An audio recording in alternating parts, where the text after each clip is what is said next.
সদকায়ে ফিতরের শরঈ বিধান কি এবং আদায় করার পদ্ধতি কি? সদকায়ে ফিতর আদায় করার পর ঈদের দিন যদি মূল্যমান বেড়ে যায় তাহলে কি ওই অতিরিক্ত মূল্য আদায় করতে হবে? সদকায়ে ফিতর ঈদের দিন আদায় করা উত্তম নাকি রমজানেই আদায় করা উত্তম?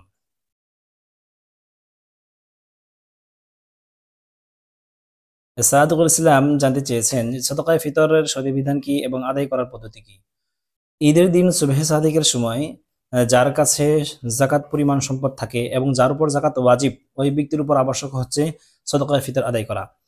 আর এটার সিস্টেম হচ্ছে যে গম বা আটা দ্বারা সদকায়ে ফিতর আদায় করতে হলে পৌনে 2 সের গম আদায় করতে হবে। জন প্রতি প্রত্যেকটি মাথা পিছু পৌনে 2 সের গম বা আটা আদায় করতে হবে বা এর মূল্যটা আদায় করা।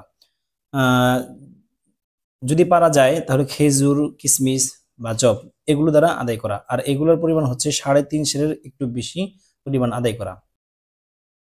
সানজিদুল ইসলাম জানতে চেয়েছেন যে সদকায়ে ফিতর আদায় করার পর ঈদের দিন যদি মূল্যমান বেড়ে যায় তাহলে কি ওই অতিরিক্ত মূল্য আদায় করতে হবে? হ্যাঁ, আদায় করতে হবে।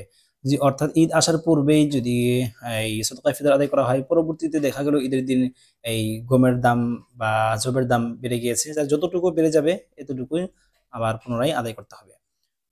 রাশিদুল ইসলাম জানতে চেয়েছেন যে সদকায়ে ফিতর ঈদের দিন আদায় করা উত্তম নাকি রমজানে আদায় করা উত্তম? আসলে সদকায়ে ফিতর আদায় করা হয় গরিবদের প্রয়োজন মেটানোর জন্য। তো ঈদের দিন অনেক প্রয়োজন থাকে, তো এই সমস্ত প্রয়োজন একটু আগেই মিটিয়ে দিতে পারলে সবচেয়ে উত্তম। আর রমজান মাসে সদকায়ে ফিতর আদায় করতে পারলে আরো বেশি সওয়াব, রমজানের জন্য একটা এক্সট্রা সওয়াব পাওয়া যায়। রমজানেই আদায় করা উত্তম।